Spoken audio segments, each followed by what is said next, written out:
right, it's Mr. Foster here. We're back with another poem that we're going to go through. I'll give you notes on not only the poem that we're going to be doing, which is titled Antecedent of the Prince of Peacocks, but also just touch very briefly on Surrealism history. So, in short, Surrealism is basically just an artistic movement that did originally in France. And basically, what Surrealist art is, it focuses very heavily on the subconscious. Now, you're conscious, think of your consciousness as as your thoughts. What the things that guide you, things that move you, your mind almost. And so when you're conscious, you're awake, you're up. But when you're unconscious, that's when you are asleep or maybe you fainted.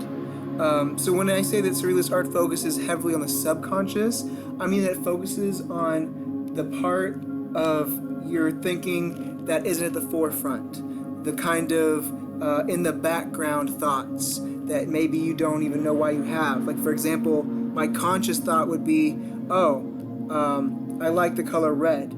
But my subconscious could be, I like the color red because when I was, 3 months old, I had a red teddy bear, and that's why I just like the color red. So Surrealists, the works that they make, they're going to clearly deviate from anything in real life. So a Surrealist, anything art-wise by a Surrealist, it's going to look fantastical, otherworldly, alien. It can't exist in this world. So there's a lot of like dream states or like the crazy dreams you could have, or maybe think of it as if like psychedelic almost, like if you go on a trip, just where you see wacky crazy things that can't really happen. That's Surrealism. And these artists, these authors, these directors, they believed that by exposing the subconscious this way, by putting it as art, that they're kind of opening a window to like deeper truths in the world. Like, I can show you the subconscious, this imaginative world, and that'll show us the truths in reality. Some kind of trippy, heavy stuff. It's pretty cool. So here are just a few brief paintings of some Surrealist painters. I want you to know, again, look, there's this picture here, the girl in the candle, like that can't happen in real life. A ship, the sails are butterfly wings, fantastical, fiction, they can't happen. Disturbing images, like these two people coming scissors, just totally just trippy and weird and creative and imaginative, just something that cannot exist in the world.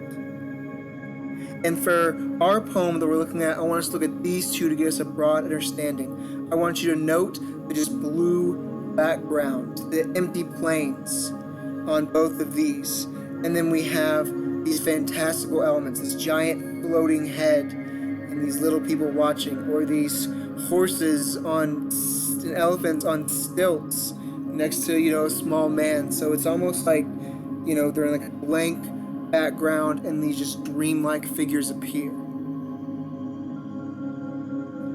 So we will now begin the poem Antecedent of the Prince of Peacocks by the great Wallace Stevens.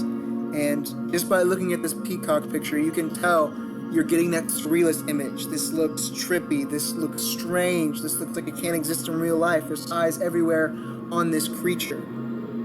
And also just important to note, while I'm reading the notes and reading the poems, I'm going to be also playing some surrealist artwork in the background, mostly by Salvador Dali. So while I'm reading this poem, you can also get a sense and just see what this art looks like. Maybe it'll put you in the right mood to understand the poem. And also, just before we begin, let's break this down. So antecedent, that's a short story. So if I tell you an anecdote about a time where I went to Walmart, that's an antecedent. So the title is basically a personal story from the perspective of the Prince of Peacocks. Stanza 1 and 2. In the moonlight, I met Berserk. In the moonlight, on the bushy plain. Oh, sharp he was as the sleepers. We'll get to that later. So, some things to note. First off, there is a bunch of poetic language here.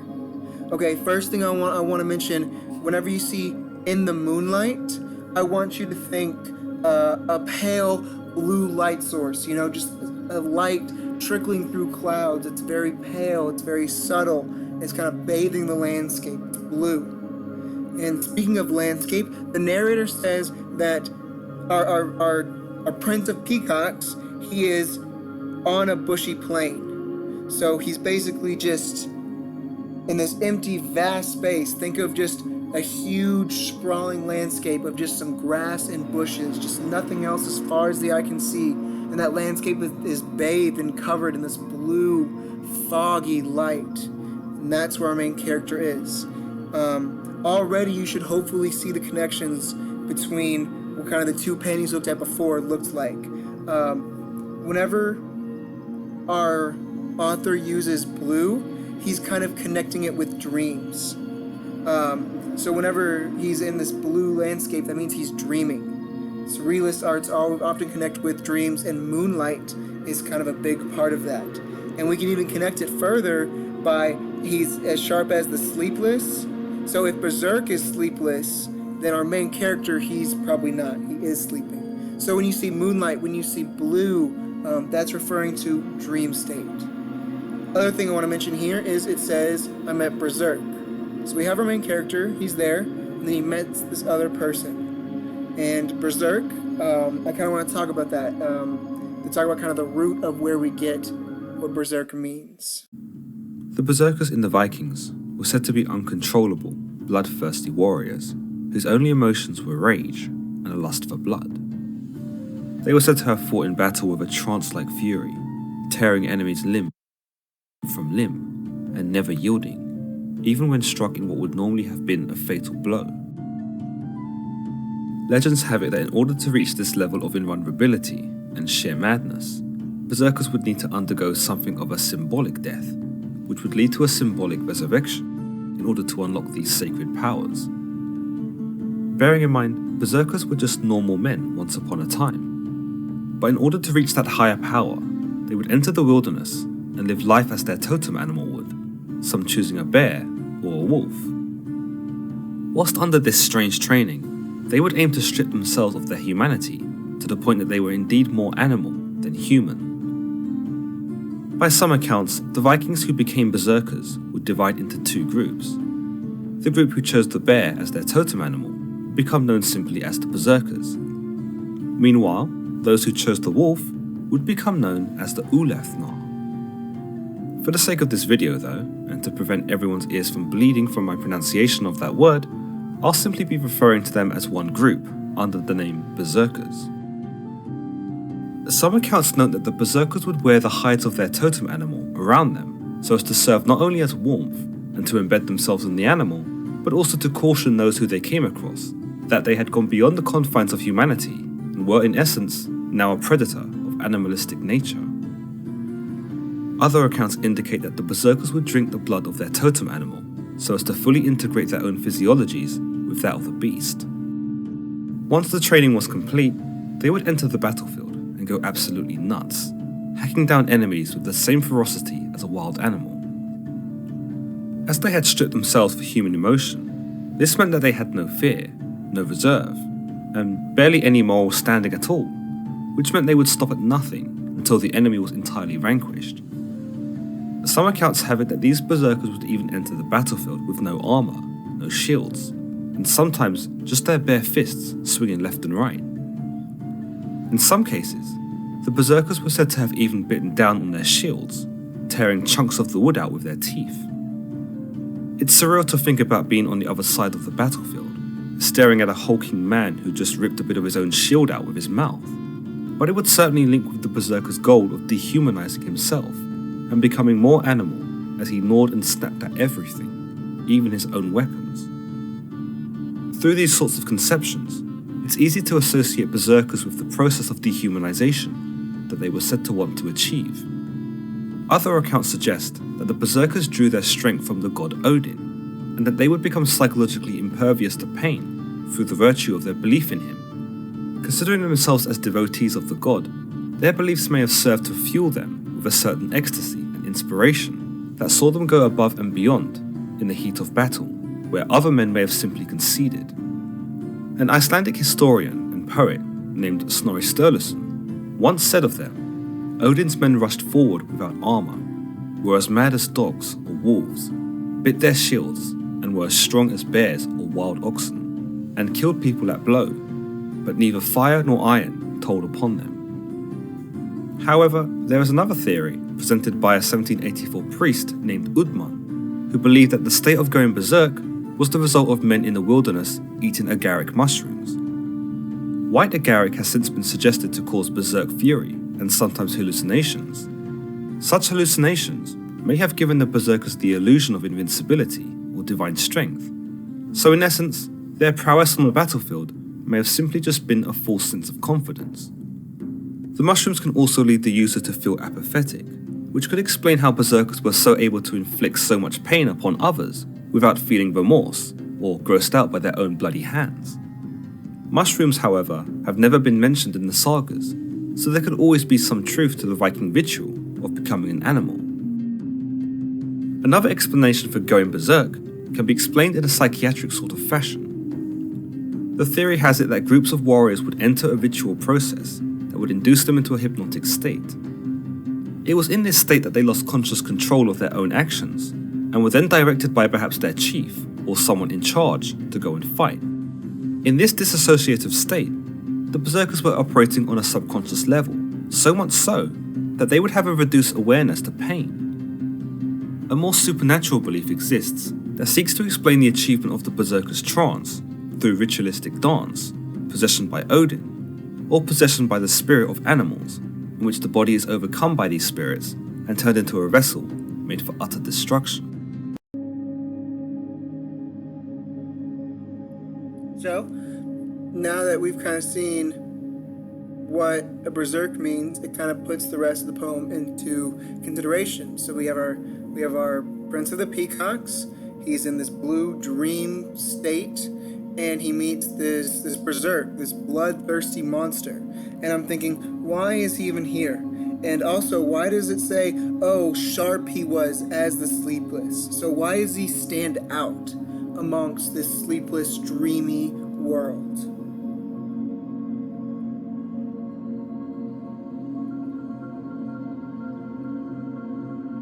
Stanza 3.